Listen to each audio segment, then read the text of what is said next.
मिल्लत इस्लामिया ने आज रमज़ानुल मुबारक का दूसरा जुमा अदा किया। बंगाल जामा मस्जिद में दूसरा जुमा की नमाज में नमाजियों की भीड़।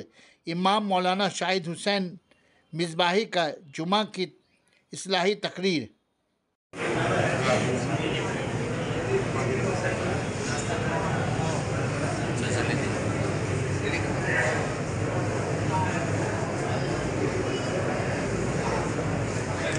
नजर आ रहा है।